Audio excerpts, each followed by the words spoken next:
Thank you, Toma. I'm just going to share my slides. Bear with me. Make sure I've got the right ones.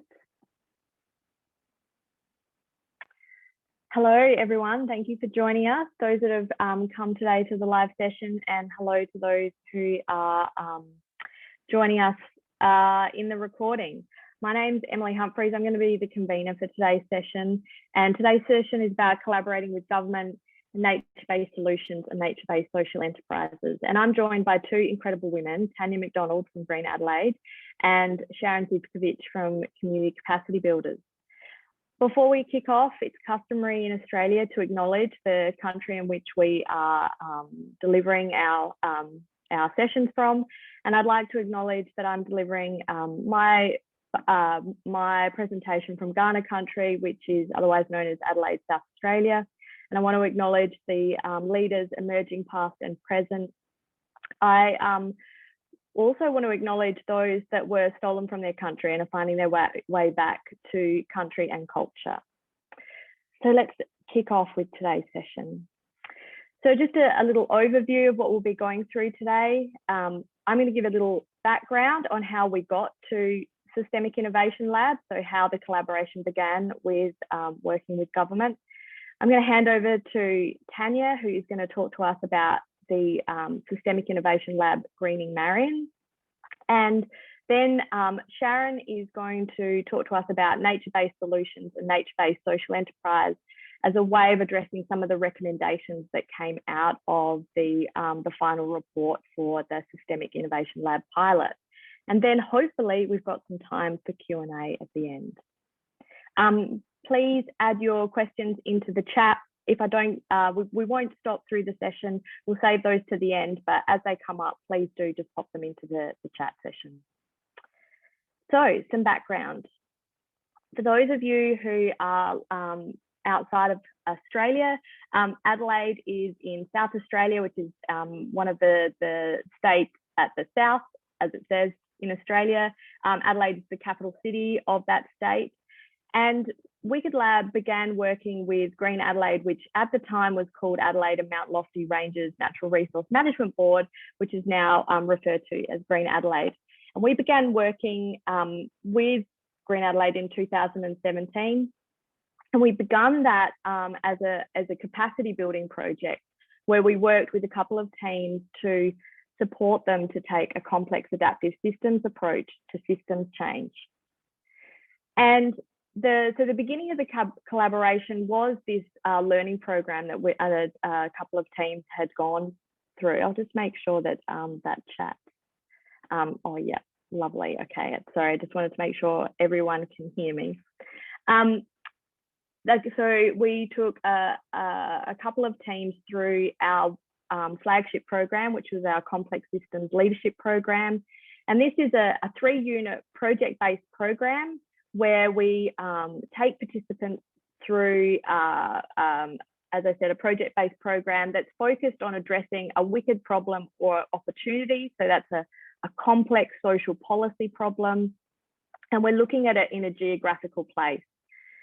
And at the heart of all of our programs is our framework, which I'll discuss in a moment. And that's to support system practitioners to take a system transition approach using complex adaptive systems theory to support whole systems, what we call solution ecosystems, which are all the projects and initiatives in a particular geographical place, and getting all of those pieces working better together as a system. And Green Adelaide began their journey on their systems change path by looking at a portfolio of initiatives that internally within the department that were working on a particular wicked problem in a particular region. And so, as I mentioned, at the heart of that program was getting those teams across Wicked Lab's framework, and that framework is about supporting what we call the solution ecosystem. So again, all of those initiatives tackling different parts of the problem, working better together as a system to transition from one ineffective way of working to one more effective way of working. So transitioning that system to a better way of working together on the problem in a place. And our framework is really focused on taking coherent action. So as I said, getting everyone working better together and more effectively as a system. And the 9 focus areas support all of those organisations and the activities that they're doing in a place to build their adaptive capacity. So we have 9 focus areas that we review activities against, and that framework you can see on the left-hand side here. And if you're a member of Catalyst 2030, I have posted this in the group chat, but I'm also happy to share with anybody who is not a member. And the other thing that our framework does is it focuses on how government, and when we talk about government, we mean elected members and public administration, how this can interface with this adaptive way of working to support, so that government can support the enabling conditions for systems change. And to support the visibility of this work with the framework, we've developed an online tool which we call the Tool for Systemic Change. And this is about creating transition cards that create visibility around that activity, that addressing all those different parts of the wicked problem or opportunity in a particular place. So you can see the coherence of all activities that are already addressing the problem. And those initiatives are, for example, these listed in blue on the left-hand side here, and reviewing them against these focus areas, our focus areas. So each one of, we call this our colourful barcode, and each one of those little tiles is a different characteristic that will support a system to transition. So we're looking at all the different activities and seeing, do they have these different characteristics to support a system to transition? And so focus area 1 is about unlocking a system. So systems are locked into an equilibrium, and we want to disrupt that. So we want to create a disequilibrium state. We want to unlock this system so it can get ready to transition. Focus area 2 is the one in yellow, and that is about how can we create the conditions to amplify action. So how can we push this system to a tipping point so it doesn't go back to the old way of working. Focus area 3, which is in orange, this is about supporting the system to reorganize, to use resources in more effective ways. And focus area 4 is about stabilizing this system so it doesn't spin out of control. Focus area 5, which is the blue, is about enabling information to flow around the system to support this adaptive way of working. And then focus areas 6 and 7 are about 6, 7, 8, and 9 are about supporting government to work this way, both in what we call unplanned exploration, so coming down and exploring solutions with the community or the solution ecosystem. I'll use those terms interchangeably. And then 8 and 9 are about how do you take that knowledge, that new innovation, the understanding of knowledge and skills back into government to create systems change. And then the other part of the tool that supports a systemic innovation lab is insights around the structure of your network. So what we call ecosystem maps. And all of those dots are different organizations, and they're connected by those initiatives that we were just looking at on the transition card. So all of those lines are the initiatives that connect other organizations. So you can see the structure of your network, and the color of the dot that is on this on an ecosystem map is meaningful. It represents what kind of stakeholder they are. And this gives you insights into who is working on this problem in a place, what kinds of stakeholders they are, and who needs to be brought into the transition process. So our work, as I said, with Green Adelaide began with this, building the team's capacity to understand complex systems and then using our framework to apply that in practice. And they started off looking internally at their own projects, but they were also looking at alongside that, we were, how do we take this out and work in with the ecosystem to take them on the journey? How do we get them to become involved and co-create systemic innovation? And there was a piece of research done by my colleague, Sharon Zivkovic, that looked at the different kinds of labs, innovation labs, and their different characteristics, different features, and then looked at which features were required to address the unique features of wicked problems, which if anybody is interested in yesterday's session on social entrepreneurship in Australia, Sharon's presentation did a great job of talking through the characteristics of wicked problems. And the key features that we, in terms of our collaboration with Green Adelaide, was supporting this kind of coherent action by a diverse range of actors, helping in and involving them as co-creators in this transition journey, and then also supporting a network governance approach. So having a core team that was representative across the ecosystem. And to support the Systemic Innovation Lab, we also had developed a process, so a very practitioner-focused process to help roll out a Systemic Innovation Lab, to get a pilot project up and running. And this, very quickly, this 6-stage process is forming a core team that also takes that network governance approach, exploring the ecosystem, so understanding what's already out there in terms of who's doing what in the place that's working on the particular problem. Mapping that, so collecting all that information around all those initiatives and putting that into a transition card and being able to see where there are gaps and where they're strong in terms of the colours of tick off it having a characteristic, and where it's been left blank, there's an opportunity to strengthen.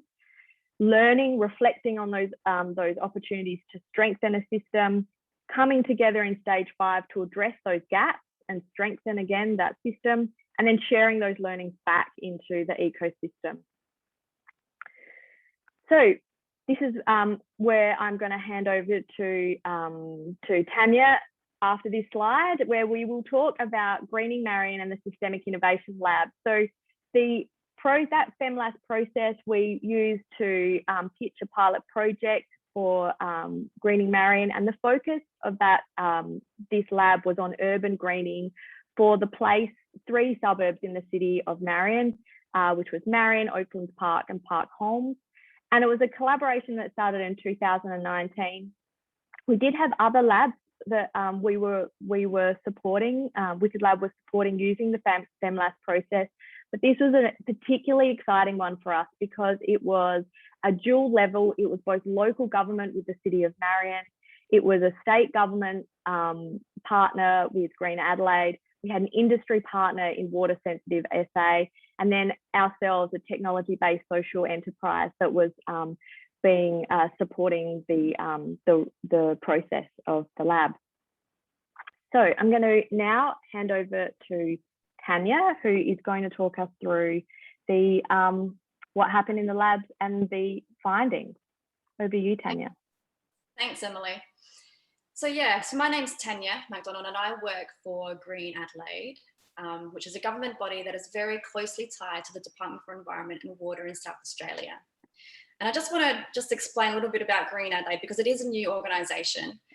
It was born almost 1 year ago, and it is one of 9 landscape boards across South Australia.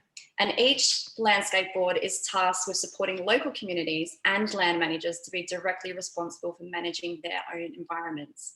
And now Green Adelaide, I think is special because it's the only metropolitan-focused landscape board in South Australia. And we have a vision to make Adelaide cooler, greener, wilder, and more climate resilient. Now, before Green Adelaide existed, there were natural resource management boards instead, which Emily mentioned. And so Green Adelaide's predecessor was called the Adelaide and Mount Lofty Ranges Natural Resources Management Board. And it's with this organisation that the pilot project Greening Marion started in February 2019. Next slide, please, Emily. Mm-hmm. Oh, and another one. Thank you. So a lot of our work at the NRM board and Green Adelaide was focused on urban greening. So what is urban greening? Well, I guess, essentially it's around improving our urban environment, so making it greener with plants, more sustainable, more biodiverse, and creating more places where the community can connect with nature. Now, urban greening is really important for our urban environment. And for us, it's good for people, it's good for wildlife, and it's also good for our planet. And what it looks like, it can look like so many different things. So we're talking about parks and open spaces, green walls or green roofs, biodiversity, community gardens, shady streets, all sorts of things. However, unfortunately, urban greening is challenged by so many different things. So for example, by urban development, by biodiversity loss, climate change, and so many more things. So in fact, the decline of urban greening is a wicked problem. And to address this, it requires a collaborative, adaptive, and complex systems approach. Next slide, please.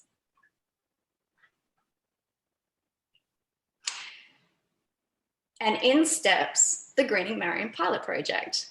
So we decided to trial Wicked Lab's Systemic Innovation Lab between 2019 and 2020. And the idea was to build the capacity of the greening system so that it could work better collectively to create greener, more sustainable suburbs together. And when we talk about a greening system, we're talking about all the people, all the organisations, and all the different activities that contribute towards greening. And within Greening Marion, we were focusing on 3 particular suburbs.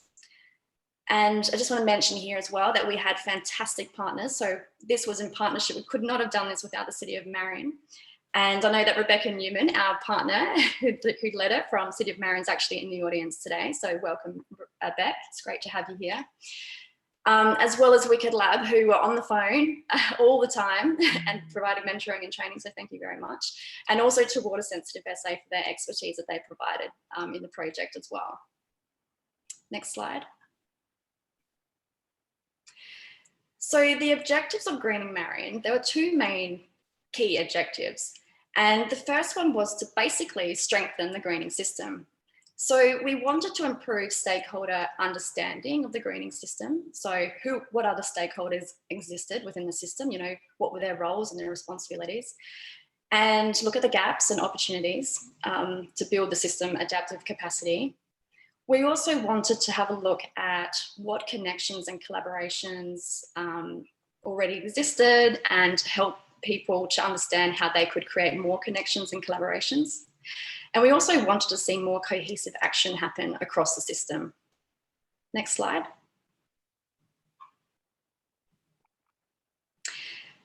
The second type of objectives related to contributing to the urban greening and complexity science fields. And so here is where the pilot nature of the project really came into effect.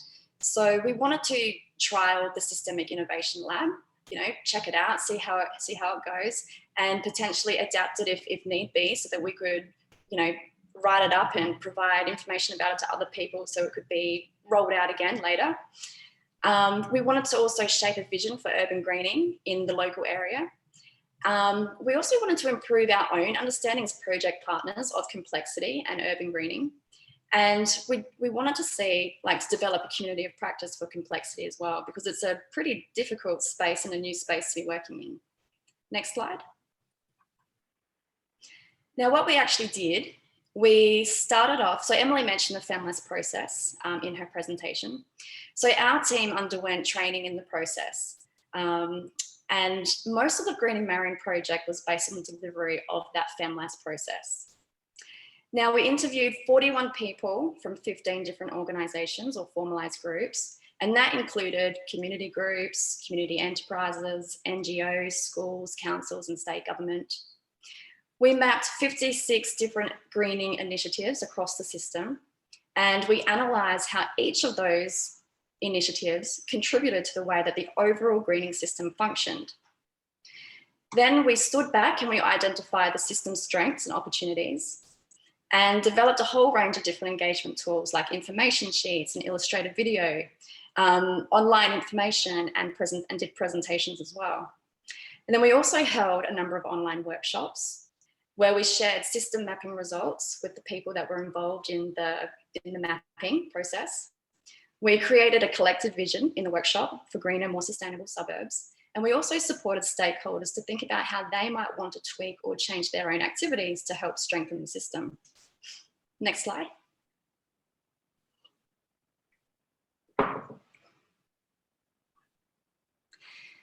Now, during the mapping process, we categorized each initiative into a number of different types of subsystems. So one set of subsystems related to whether the initiative supported greening on public or private land. And we found that most activities, so 89%, actually related to greening public areas like reserves, community gardens and streets. And we also found that just over half, so 57%, related to greening privately managed areas, such as people's yards, schools and businesses. Now, this finding is really significant because it shows that most of the work is being done by government to public land. And while there are some really great things happening on private land, there just actually isn't that much of it when you compare with what's happening to public land. And this is really important to know because private land is so important in urban greening. It has such a potential. It's currently providing amazing biodiversity, cooling and greening services for our environment. But it's also the area that's under threat from urban infill. Next slide. The second set of subsystems related to different types of barriers that could prevent urban greening. So we mapped the initiatives against 5 different barrier subsystems to get an idea of the number of initiatives that were addressing the different types of barriers.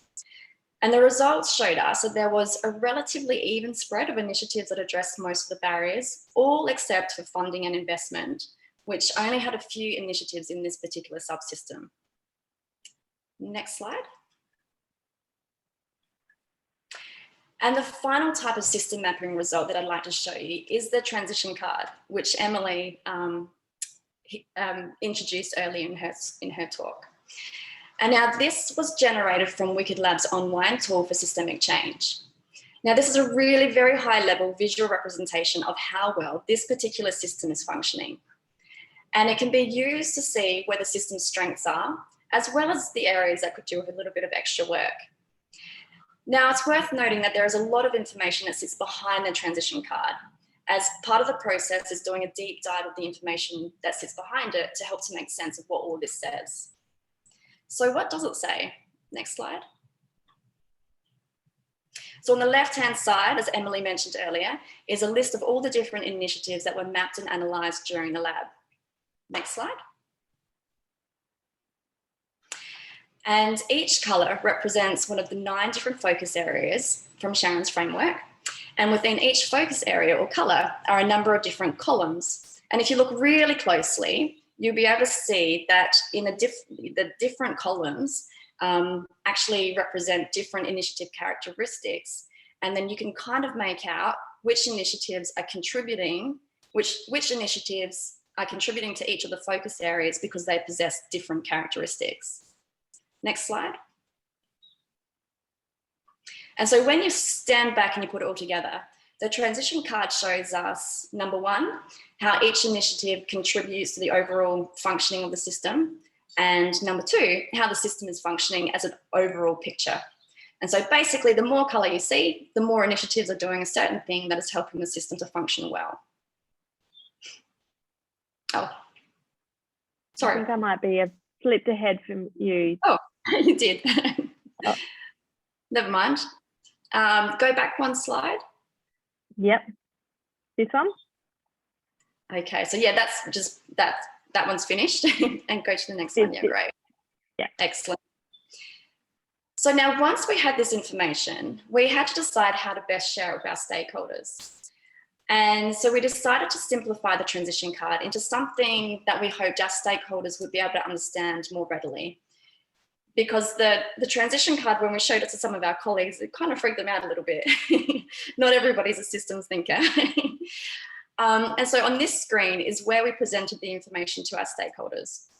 So we translated the names of the focus areas, and we also calculated the percentage of initiatives that contributed to each of the focus areas. Next slide. And we were able to show, hopefully in a simplified way, where the system's strengths and opportunities were. So the key strength that we identified, that there was already quite a lot of things happening in focus area number 1, which we were calling shake things up. So 81% of initiatives were already shaking up the system, and they were just already disrupting the current way of working. So for example, there were things that were already doing, like creating passion for action or helping to bring out different points of views or other things. Now, in terms of the opportunities to strengthen the system, we identified 3 key areas where it would be great to see more initiatives doing these things. So the first area was focus area number 2, which we called Join Up and Ripple Out. And this relates to initiatives that amplify actions that were already happening. So taking what's there, connecting them up, increasing the communication between them so that the system could push into transitioning into a new way of working. The second was focus area number 3, called Create Identity and Combine Resources. And now this one related to encouraging the system to self-organise through branding, developing common language and understandings, exchanging information, combining resources. And the idea behind this focus area is to help the system to keep pushing through the transition and not slip back to a previous way of working. And the third opportunity related to the last 4 focus areas. And all of these related to connecting community and government. And the idea was to improve the 2-way communication between community and government to help them to better understand each other and to work together. And so the take-home point from this slide is that there's already plenty of things happening in focus area number 1, and it would be great to see more initiatives doing things in the other 6 focus areas. Next slide. So we presented those findings to participants during a couple of workshops as well as through some written material. And we gave them a chance to think about how their own initiatives could be adapted to see things happening in those other focus areas that required it the most. And then about 5 months after the pilot finished, we held some additional online workshops to check in with participants to see if anything had changed. And a few things had, which was really good to see. We asked people if they were doing anything differently, and we've got a number of different actions that the participants reported either having already done or planning on doing. And so as a direct result of the Greening Marion. So we're talking about things like doing planting days or attending planting days, winning an environmental grant, sharing stories of residents' greening initiatives and actions through e-news and other ways, delivering community workshops. There was somebody who was nominated for a local champion, a greening award. And then one of the schools ended up connecting with international schools who had environmental programs just to learn from each other. So it was really great to see all those things come out of it. Next slide. And we also learned that people's understanding of the greening system and what was required to help strengthen the system improved. So we called 20 people at the end of the project, and every single one of them could explain to us what a greening system was, which was fantastic. And 61% could explain how it could be strengthened in their particular system. So for example, they knew that they could strengthen the system, for example, through enhancing connections with other people, through their networks and through collaborations. Next slide. Then at the end of the pilot, we did quite a comprehensive evaluation on the process, as well as on the outcomes of the project. And through this, we developed a number of different recommendations. Now, there are far too many recommendations for me to go through them all today. We'll be here all week. And you can find them all in the Greening Marion report, which is available on the Green Adelaide website, and the URL has been provided. But I will explain 3 different categories of recommendations and draw your attention to one recommendation from each category, just as a bit of a taster. So the first category related to leveraging the benefits and learnings that we gained during the process. And the idea behind that is to basically maintain the momentum that's already been generated through the pilot, and also to expand the geographical area that could benefit from what we've learned.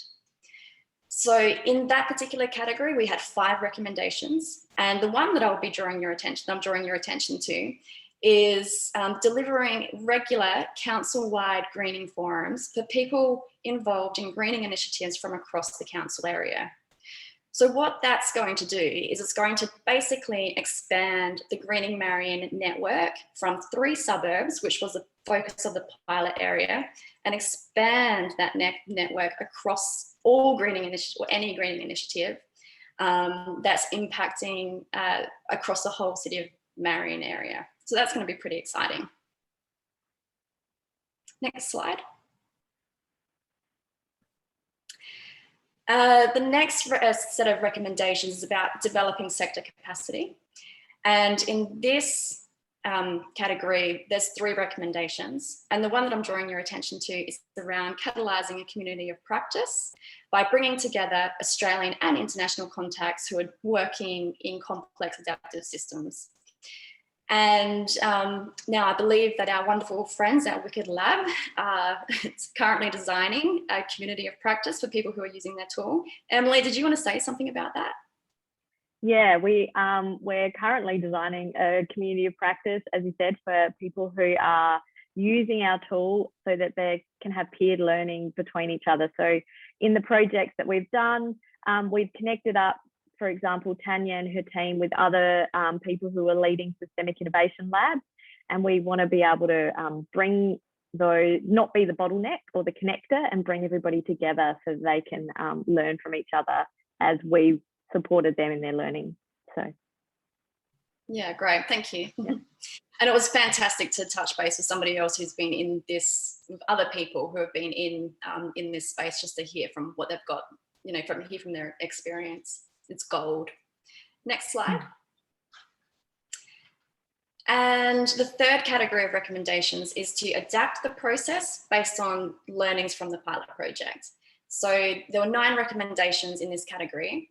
And I'd like to draw your attention to the one around supporting initiatives to deliver outcomes and provide system functionality at the same time.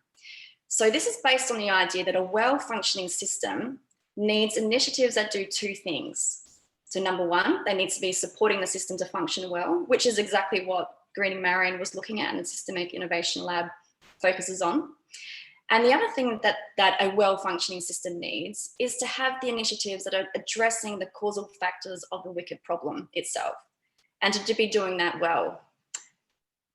Next slide.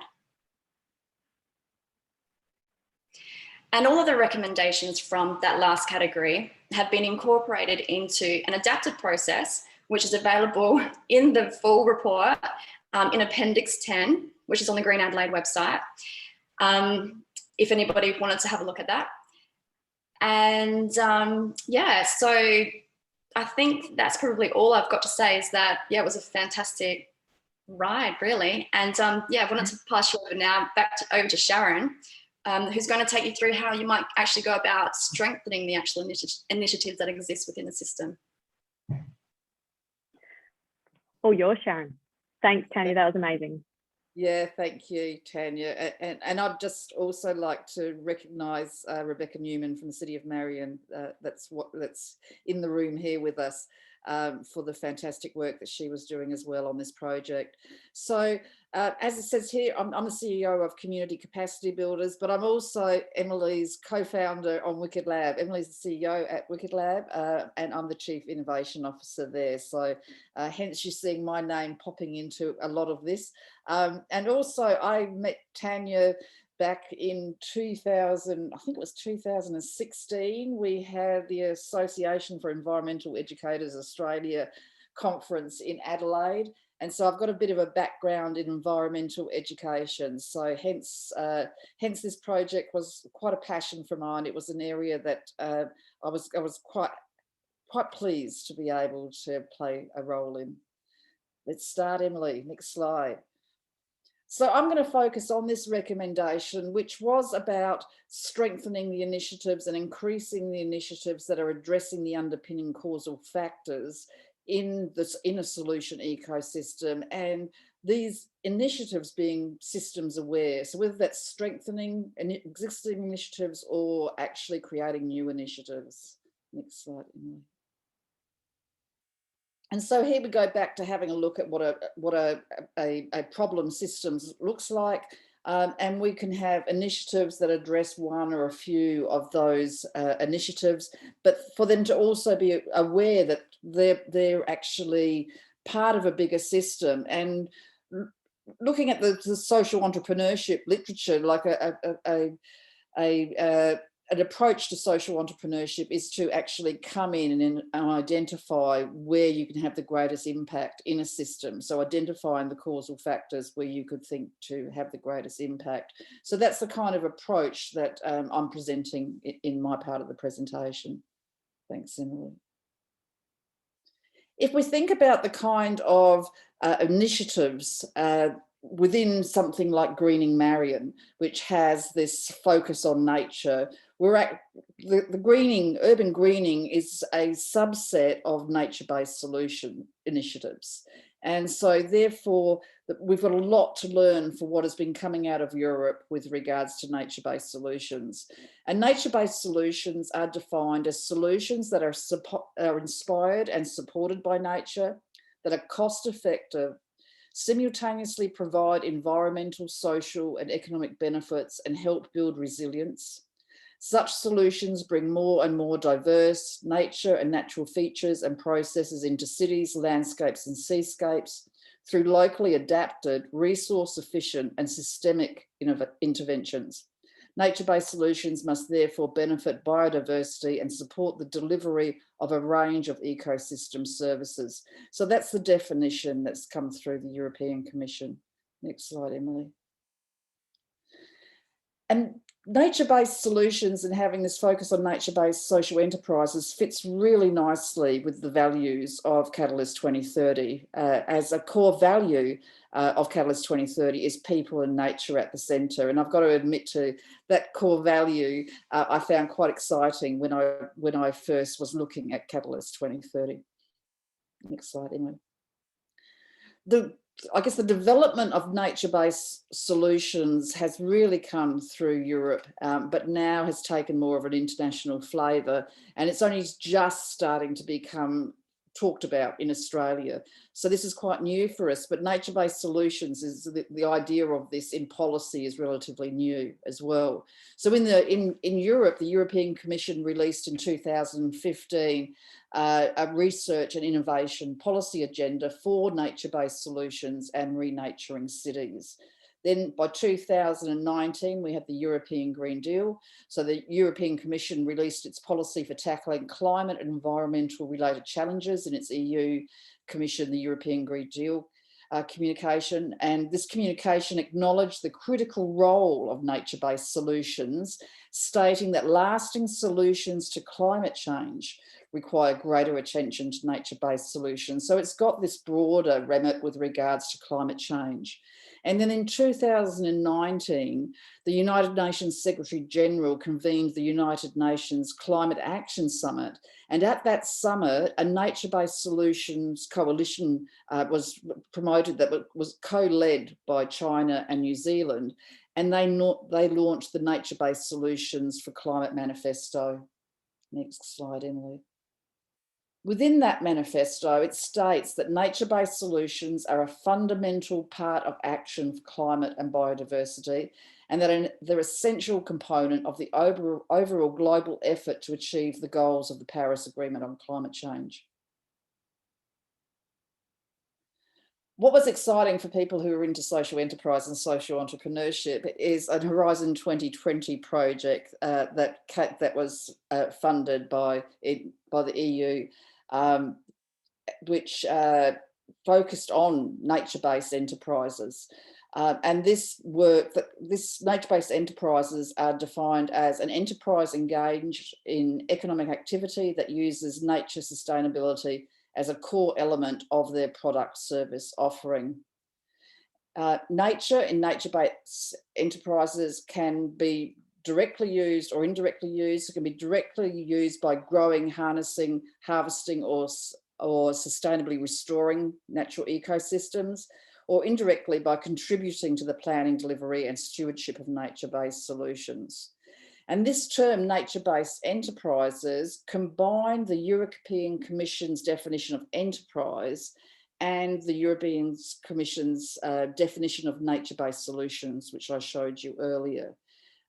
Next slide, Emily. And if we look at the typology of the different types of nature-based enterprises, you can see that there's different sectors and there's different subsectors. And what I've put there in that red rectangle is really where it touches on the Greening Marion project with this focus on greening of urban spaces. Next slide, Emily. Now, the nature, as I said, the nature-based enterprises combines the European Commission definition of nature-based solutions and European Commission definition of enterprise. I asked at a conference a couple of weeks ago, how come there hasn't been a push for nature-based social enterprises? And I was told that because social enterprises are defined differently in different countries, it's harder to do that, to actually have a nature-based social enterprise definition for the whole of Europe. In Australia, we have got a commonly used definition for social enterprise.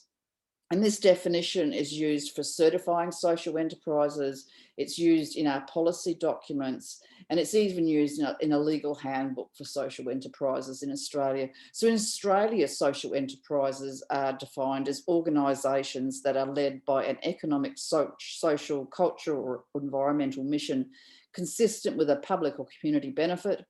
They trade to fulfil their mission, they derive a substantial portion of their income from trade, and they reinvest the majority of their product service in the fulfilment of their mission. And currently we're at a stage in Australia where we've got state-based networks for social enterprise. We're in the process of developing a national action plan. We're waiting for a social impact investment task force final report to be released from our Prime Minister's office, which we're hoping is going to happen in the next few weeks. So there's a whole lot of infrastructure already existing in Australia that supports social enterprise. So if we could bring the nature-based solutions world and align that with what's happening in Australia in the social enterprise world, we're going to have some infrastructure that we can already tap into. Next slide, Emily. So instead of having the nature-based enterprise definition, which combines the European Commission definition for nature-based solutions and enterprise, what we've done is we've combined the European Commission definition of nature-based solutions with the Australian definition of social enterprise so that we can tap into that existing infrastructure. And therefore, using that definition, a nature-based social enterprises are enterprises that are led by a nature sustainability mission consistent with a public or community benefit, have a nature-based solution as their product service offering, derive a substantial portion of their income from trade, and reinvest the majority of their profit or surplus in the fulfilment of their mission. And therefore, by using that definition, it fits within the certification and the policies with regards to because we've got a couple of state-based strategies in Queensland and in Victoria. So by using that definition, it fits within that world. Next slide, Emily. And so that would enable us to address the recommendation from Greening Marion with regards to supporting initiatives that were systems aware by taking a social innovation approach to social entrepreneurship, which is looking at where the social entrepreneur is looking at where they can have the greatest impact in a system, and strengthening initiatives through social enterprise. Next slide, Emily.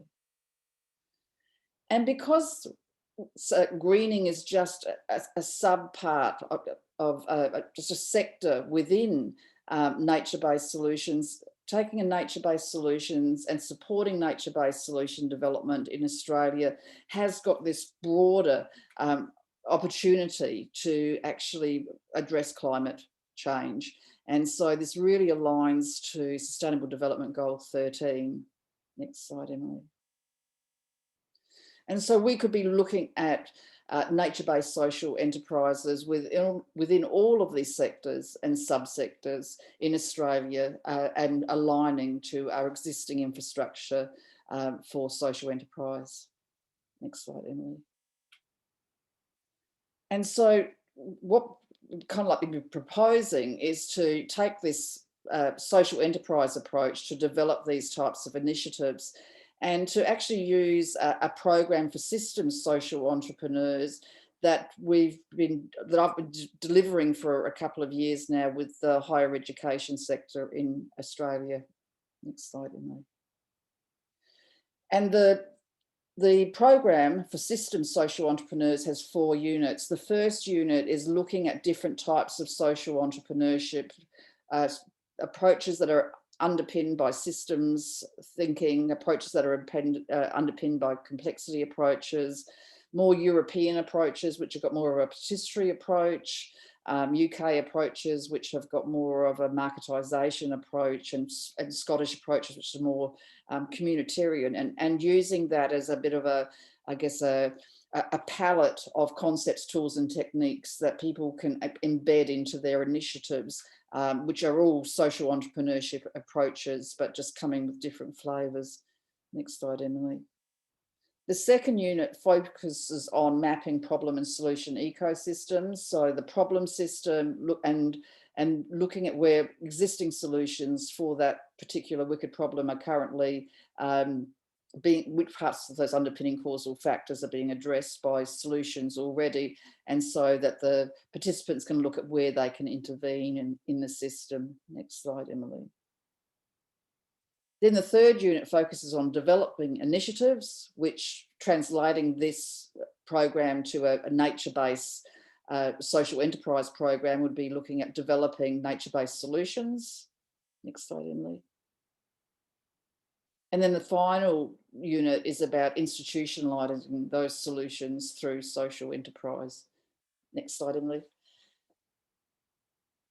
Another part of that recommendation in Greening Marion was looking at, it mentioned that Wicked Lab had developed a challenge lab that could be integrated into that adapted model that came out of the lab project for Greening Marion.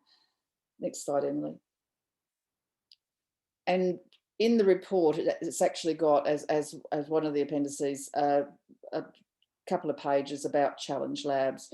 And challenge labs is taking that systems social entrepreneurship program. In the unit 2, where the mapping is occurring, it's using Wicked Labs ecosystem mapping to do the mapping of the solution ecosystem.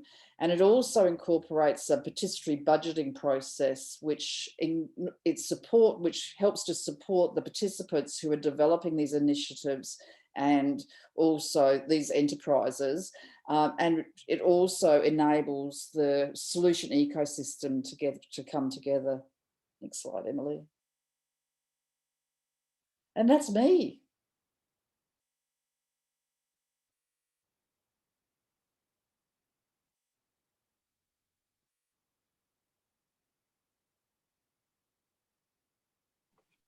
You're on mute. Sorry, I just had to turn on the battery for my computer because it was on 5%. So luckily I did that just in time. All right, lovely. We've got some questions. So question, have you looked at how effective these raising awareness campaign projects are? Do you find that when people learn about something like urban greening, it's an easy idea to accept, they want to support it without a lot of evidence or augmentation? That is from Jack. Jack, I might bring you on screen maybe did you want to come on and just add a bit more context? Are you still with us? Yes. Jack, did you want to just come on and add a bit more context to your question? Is your question, did you find it easy for people to grapple with the concept of urban greening? If so, I'll throw that to you, Tanya. Yeah. Okay, so all right. So do we answer the question? Do people find it easy to understand urban greening, or so his question was looking at how effective, have we looked into how effective the raising awareness campaigns projects are. So I'm not sure if Jack thinks that the Greening Marion Project was a community awareness raising program, because it wasn't. It was like to develop the system capacity. So it's very different approach to what we would do if we were raising awareness of urban greening in the community. But, you know, in terms of whether or not, you know, how easy it was to communicate urban greening and get support for urban greening with the people that we were speaking with, they were already there. They were already wanting to see more urban greening. And in fact, when we've done social research in the past on environmental values and attitudes across South Australia, people really do value the environment anyway. Like, we know this, people value it deeply. And people do want to see a healthier, greener environment. We've just done some community consultation as part of our 5-year plan for Green Adelaide, and the feedback's coming back loud and strong that we want a greener environment, we want a cooler environment, and more wilder as well. But the just wanting that and supporting it doesn't mean that we can easily get that, though. Like, there's a whole gap between what people want and what we're able to actually deliver. You know, there's barriers. There's a different context, there's funding, there's, you know, people having enough knowledge and, you know, the support to be able to do that. So yes, people do want it, but it's not as simple as wanting it to actually deliver it.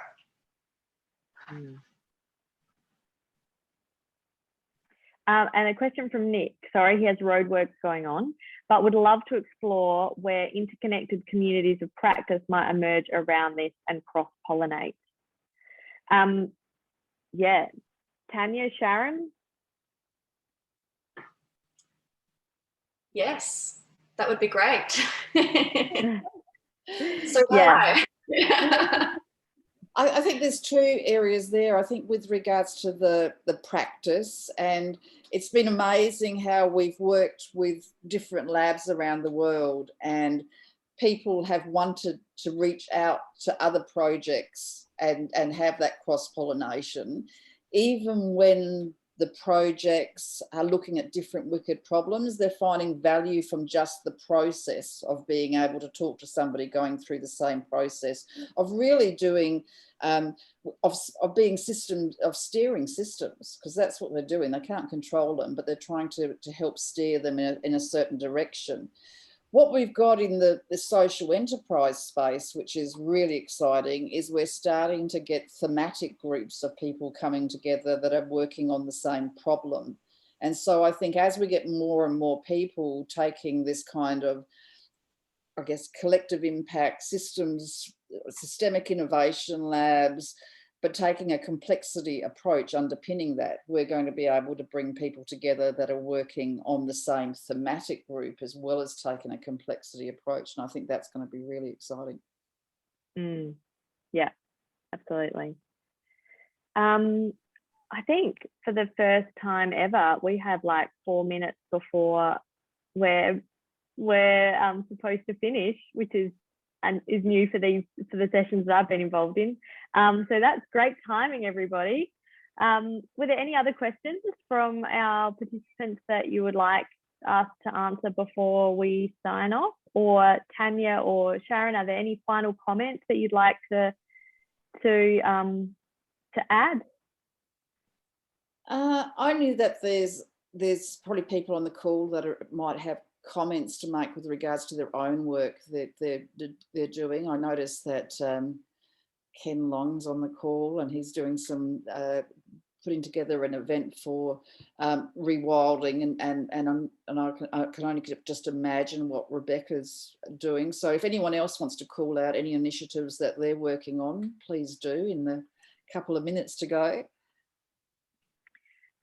Nick has got another question. We've got another person who's coming in. Are there any invitations, collaborations you would like to attend to the Catalyst 2030 community who could not attend? Not that I can think of now, but if I do, I might, I'll put them in the Zoho group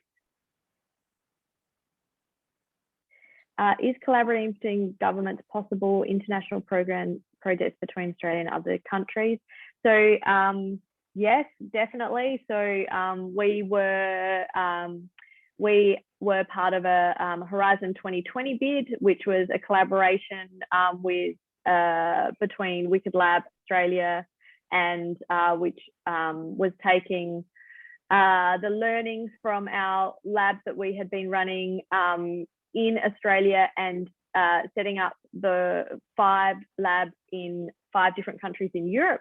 So yes, definitely possibility for cross collaboration and having all of those labs learning amongst themselves. So a lot of I think the challenges, Tanya, I may be speaking for you here, but is the innovating in government can be quite lonely, and taking such a novel but well-recognised approach to systems change. I mean, there's a couple of things here. There's when I was talking to Tanya and saying, please do come and join this community because people here, systems change isn't radical. And she was like, what? Systems change is a really radical idea inside government. And again, that's my words, not Tanya's.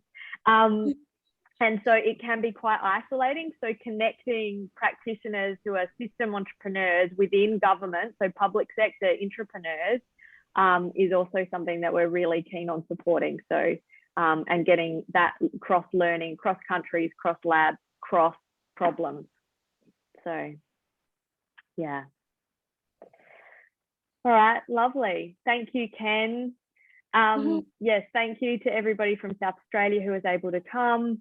And yeah, for those of you who are watching the recording, if you have any questions, please reach out on the Zoho network, or I'm going to leave my email in the chat. Tanya, I don't know if you'd also like to leave your email, and Sharon, you as well. And feel free to get in contact with us if you have any questions about the presentation. I'm also just going to quickly put in, Tanya, that the URL for the report, so that if anybody is interested, that'll be there. Lovely. Great. Well, that's us. What a week. Thanks, everybody. Thanks, Catalyst 2030. Thank you, Tanya. Thank you, Rebecca. Yeah, have a great night, everyone. Bye. Thank you. Thank you. Bye.